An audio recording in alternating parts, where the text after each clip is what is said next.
welcome back to another episode of Mastering Maize and Blue. I'm Kayla, and I'm here with my co-host Horatio, and today we will be talking about the First Generation Student Organization.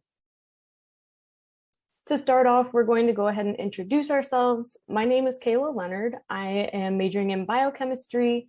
I'm a part of the Pride Student Organization, the First Generation Student Organization, Talent Gateway, and a fun fact is my favorite color is purple.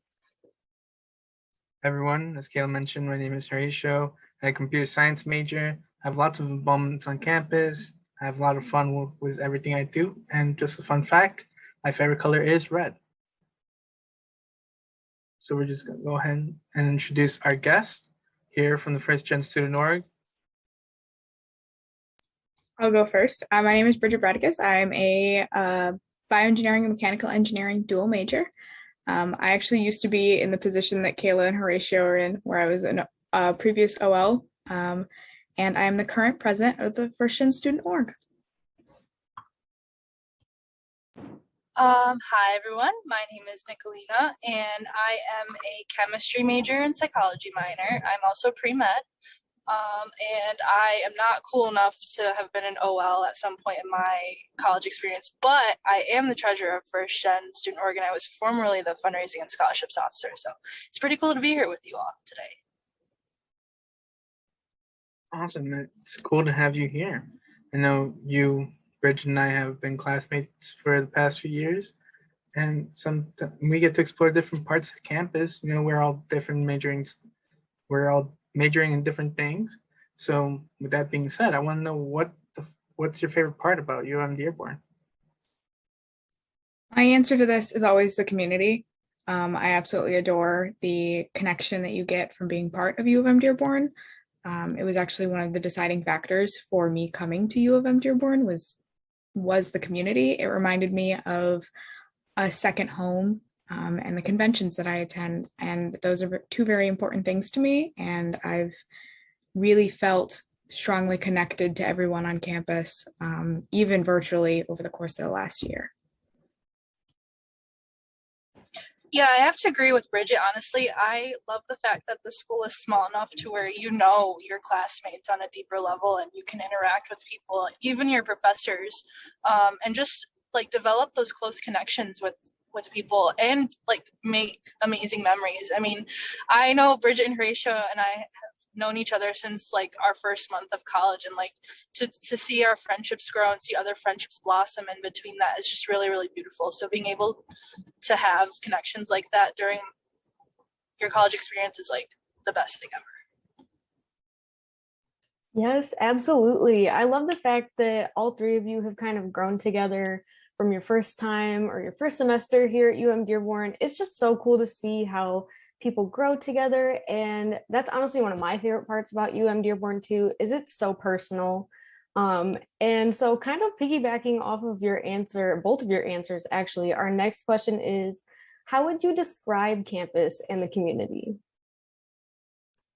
I would say it's like a family. You're always going to find different groups on campus that kind of gravitate towards each other, but overall, we're a really big, strong family. That's kind of what makes up the community. And within each family, there are people who relate to each other more and interact and spend time together more than others, but we all can come together for games and for events and different projects, and it's wonderful to see so many different people coming together in those situations. So I would say that campus is a family.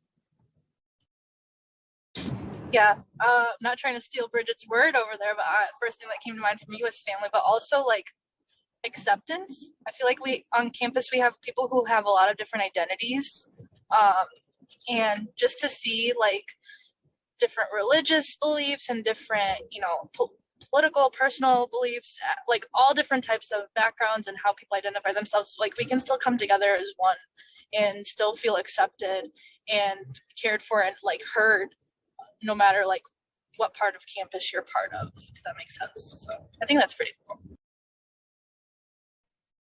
Thank you for those awesome answers, guys. And just building off of what you said, I know personally for me, my first couple semesters were rough because I was trying to find my place on campus. and being able to find the first gen student org and become such a big part of it, it's been amazing. But, in the beginning, I was still kind of confused. So that brings us to our next question. Who is considered a first generation student? So the U of M Dearborn classification of a first generation student is a student whose parent or guardians did not have the opportunity to complete a 4-year degree. We modify that to be just a little bit of you didn't complete a 4-year degree. So your parent or guardians did not complete a 4-year degree, specifically because opportunity is not a word that I think fits in there. But anyone whose parents, they are the first to go to college, they're the first to graduate from college. In that realm, that is a first-gen student.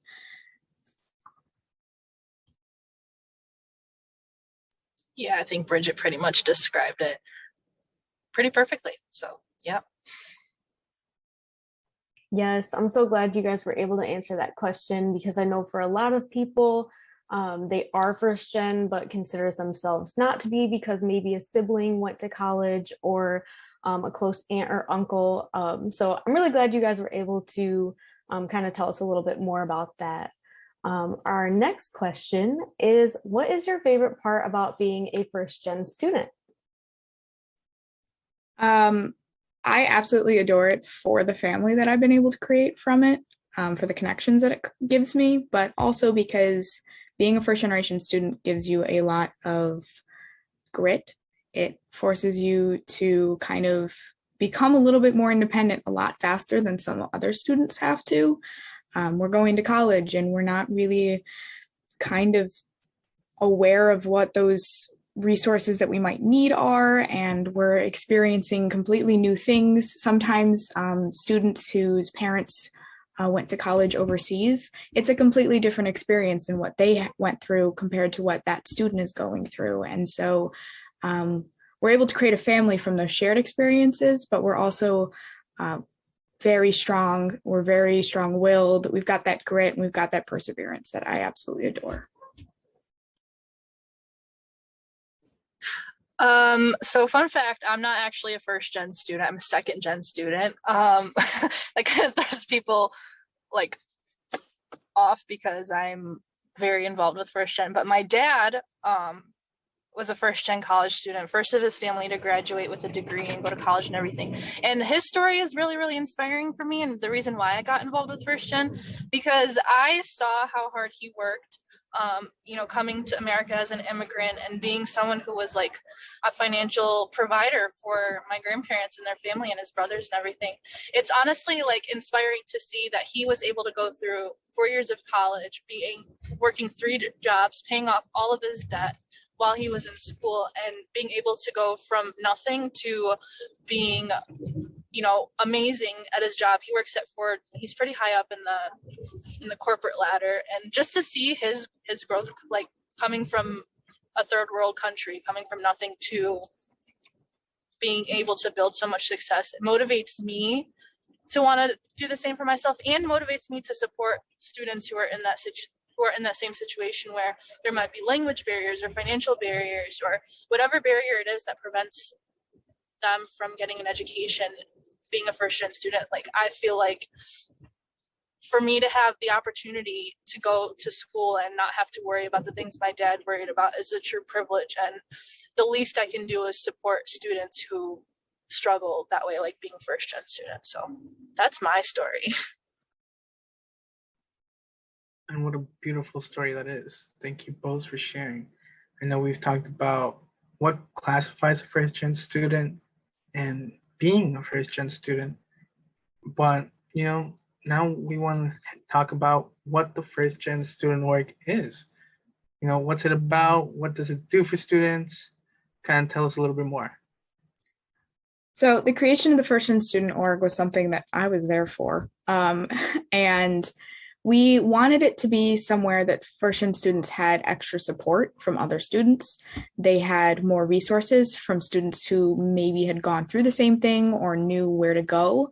Our goal is to inform, connect, support, and celebrate first generation students. And that's because we know that those aren't always commonly targeted when we're coming into campus. Everyone assumes that not everyone assumes, but there is a level of assumption that you have some level of knowledge or family resources to help you with getting through college. And it's not always true, and it can be really hard. So the First Gen Student Org helps to connect students to campus more, whether that's through resources or through other students. It aims to provide supplementary programming to the First Gen programming already on campus, whether that's through TRIO and their SSS program or through the Office of Student Life. But we serve to help provide more connections to students, as well as support, and then to celebrate their really cool moments. Because we always want to congratulate First Gen students for pushing past barriers that they may have encountered and getting to the point where they graduated, or they got a really cool award, or did some really neat research, or even got the job that they were hoping that they got, because I don't think that that's always celebrated enough. Yeah, and if I can add, like, First Gen Student Org isn't just for First Gen students. It's also an opportunity for second gen or non-first gen students to come and learn about the stories that these first gen students have, and like what their educational journey is like, because no journey is the same. And I think that it's really, really important to have non-first gen students be exposed to the different journeys and the different struggles there are. So it's open to all students, regardless if you're first gen or not.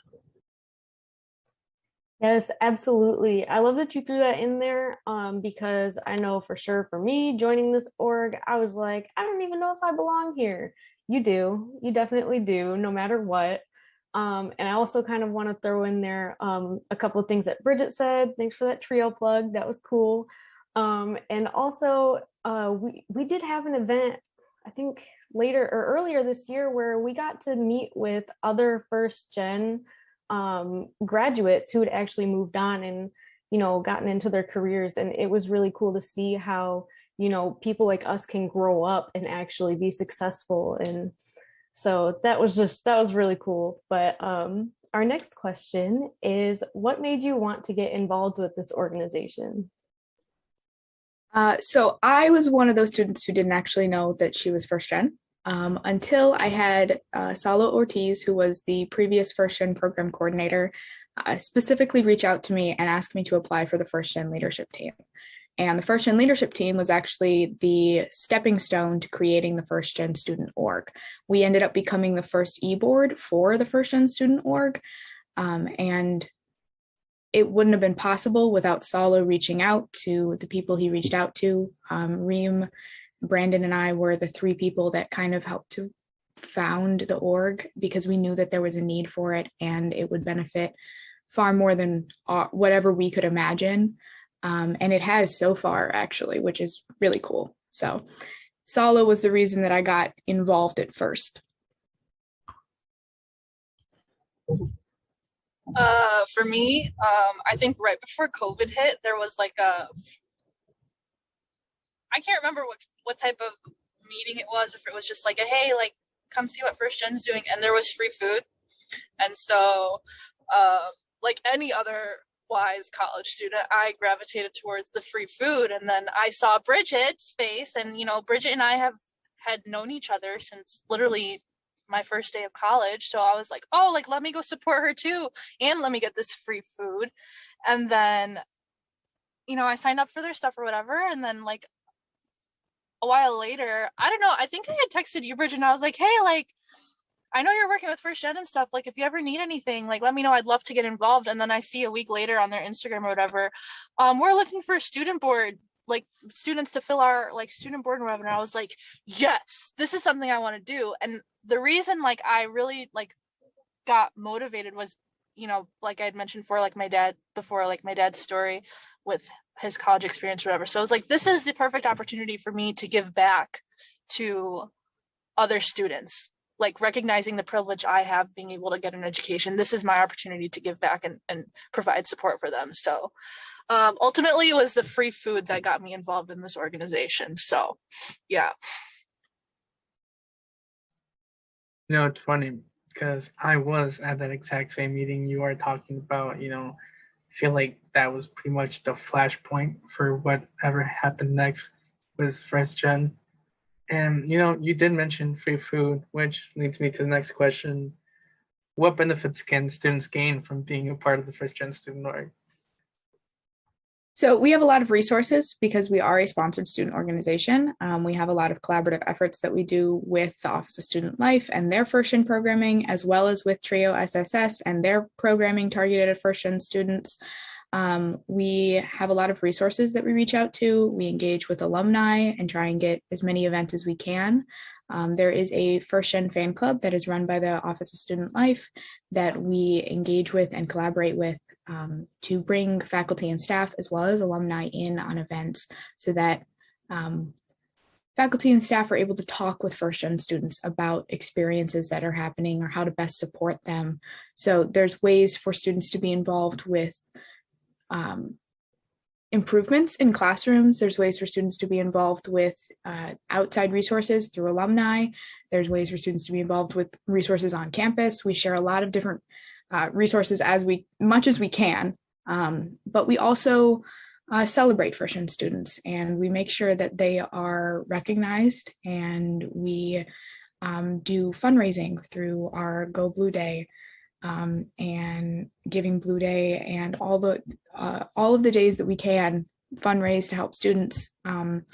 We actually, through the efforts that we had over the past year, we were able to get an endowed scholarship established through the wonderful donations of Bruce and Carol Whitaker, who are First Gen alumni and who wanted to support our org because of the cool things that they saw us doing. So aside from being able to be engaged with other students and faculty and staff and alumni on campus, students have also the potential to be supported financially, depending on different requirements and things like that. Yeah, just a quick side comment before I continue that I was going to say, but the endowed scholarship, so amazing. Like, it caught us by surprise to see that somebody was noticing the work that we were putting into our community and wanted to give to First Gen students. So a big thank you to our donors for that, and to everybody who donated on Giving Blue Day, because without them, we wouldn't be able to get, you know, this great financial opportunity for First Gen students. And also, being part of First Gen, I feel like it is one of the coolest communities I've ever been a part of. It's very open-minded. You can talk to people about all sorts of things. If you see our WhatsApp group chat, if you're part of it, like, people are always talking with one another. We have a Discord where you can hang out and stuff. So while we do provide a lot of resources, we also provide a space for socialization, for just, you know, having a space where you can talk to people, even in a virtual sense. So I think that's also a pretty great thing to gain from being part of our org. Yes, absolutely. That WhatsApp group chat absolutely saved my life. I was a COVID starter for college, so I knew nobody and nothing. And when I joined, I got in that WhatsApp group chat, and I just met so many wonderful people and had so many wonderful conversations. And I've gotten to kind of utilize some of those resources that Bridget was mentioning as well. And for anybody that's listening to this podcast, our next question kind of ties into that. How can students get involved with First Gen Student Org? So we always encourage students to attend any events that we're hosting. We do virtual events and we do in-person events as soon as we're back on campus. We haven't had any in-person events yet because our org was actually founded during COVID, like started in September of 2020. So we're really new as an org, but we've done a lot. We always encourage students to be involved on Victor's Link. So you get added to our roster that way. You can attend events, join group chats. We have a Discord that we utilize for events, which is a great way to stay engaged with folks. And you can just reach out to any of the board members and we'll talk for hours on end about First Gen, just because we love it so much and there's so many things that we do. Yeah, I agree with what Madam President described. We're pretty easy to reach out to and get connected with. So you can always reach out to any of the e-board members, and we're more than happy to get you connected to our WhatsApp and Discord too. So it's pretty cool. Yeah, and I'm just bringing it back once again to what Bridget said. The org is very open. Anybody can reach out to anyone. It's just one big community. Networking is also amazing. And as Bridget mentioned, we only began the org only began September of 2020, but we did have First Gen Celebration Week, and a lot of people were wondering, what is First Gen Celebration Week and what kind of events are held? So First Gen Celebration Week is a week of events that we hold around the National First Gen Day. The NASPA, and the acronym is slipping my mind, but NASPA holds a essentially for any first gen certified school, a certified first gen success school. We utilize those resources in order to help target first gen students. Is encouraged to hold a first gen week. And so we kind of target different topics, different concepts, different people. We want to bring a lot of people in to help celebrate first gen students. And we do it for a week in November. And it's on purpose to be then, because that's kind of like a key point in a lot of students'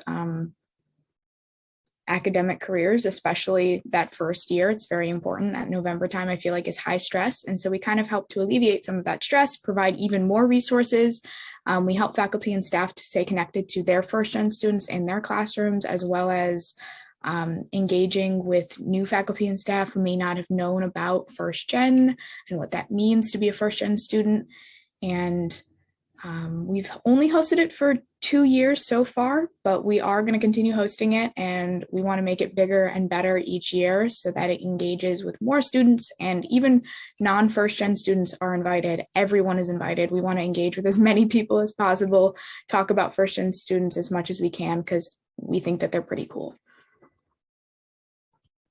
Yeah, it's also a great time for alumni to get engaged and just to hear first gen stories, and just time to relax and just hang out and socialize with others. I feel like it's just a great week of celebrating and of fun. There's lots of fun involved in it. So I loved the first gen celebration week that I was a part of, because people really, really got involved, and it was really, really cool. So it's a great time.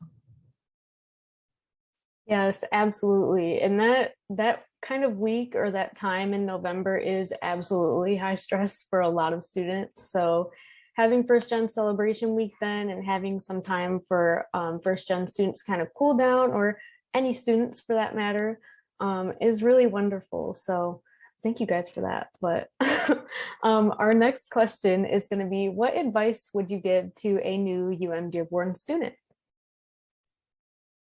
Get connected as early as possible. Find someone that you can talk to about things, whether that's maybe a mentor or faculty or staff member or your START advisor, someone that you feel comfortable talking to and that you know you can go to get resources. Being involved, being connected to campus is not something that's usually optional. It feels optional a lot of the time. A lot of students want to come to class and then leave, and that's it. Like, they want to go to class and then they want to go home, and they don't want to deal with some things. But being connected to campus makes going to class more engaging, more fun. You feel just better in general. You actually want to be on campus instead of just going to class and then being like mission oriented. So definitely getting connected, finding that one person that you know you can talk to, and can also go to events with. You know, you want to have someone that you can go to an event with. You don't want to be alone or feel alone. So yeah, and I think another important thing is not being afraid to ask questions when you're struggling or when you need help. That was like the biggest mistake I made my freshman year, was feeling like I was alone in my studies and in my journey as a new college student. And everybody's there to help. Professors are there to help, advisors are there to help, even your classmates are there to help you. And whatever it is, if it's providing emotional support, if it's directing you to resources, or if it's whatever it may be, whatever it is you need, if you step up and ask for it, there's no shame in asking for help, and you will get the resources you need, you'll get the support you'll need, and you'll feel so much better about your coursework, your education, whatever it is that you're struggling with. You will feel better because you will feel like you have someone to fall back on. And that's really, really important, especially in these times where everything is so virtual. Being able to ask for help is key to success. Thank you for sharing that, guys. I know we're heading towards the end here. I'm feeling all my feelings because I love you guys as my friends. I know we've grown up for the past couple of years together, and it's really amazing to see how far we've come. And just as we're rearing the end of this thing, I want to know some fun facts about you guys. What do you have to share with everybody?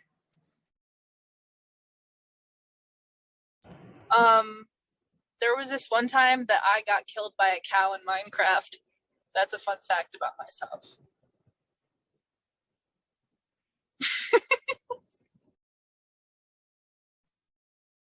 Bridget, do you have anything to share equally as fun? I don't think so. I normally talk endlessly about myself. Like I will share thing after thing about I don't know how to stop sharing things about myself realistically. I like to info dump, and the thing I know best is myself, apparently. My fun fact that I normally share is that I've been a vegetarian my entire life, and that I have a dog named Blueberham Lincoln because that's a pretty fun fact.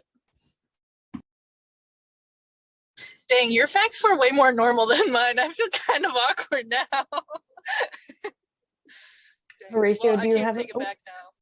Sorry. Horatio, do you have a fun fact? Oh man, I've shared so many over this past couple of weeks being an orientation leader, getting to know my attendees. It's always been so much fun. And one of my favorite things that to share that catches a lot of people's attention is that I can play the guitar behind my head pretty well. Nice, nice. My fun fact is I'm double jointed in my elbows. I can do a pretty cool thing where I put my arms behind my head and bring them to the front of my body. So yeah, that's pretty cool. But um, we are actually going to wrap up today. It was so wonderful having both of you on for our podcast today, and we thank you so much for answering all of our questions and giving new students this information. If anybody wants to reach out and contact either Bridget or Nicolina, their emails are listed here. First Gen also has an Instagram at Dearborn First Gen, as well as the First Gen programming website, which is listed on this slide. Thank you for listening to another episode of Mastering Maize and Blue. And if you want to keep mastering Maize and Blue, make sure to visit our website shown here for previous and future episodes. Go Blue.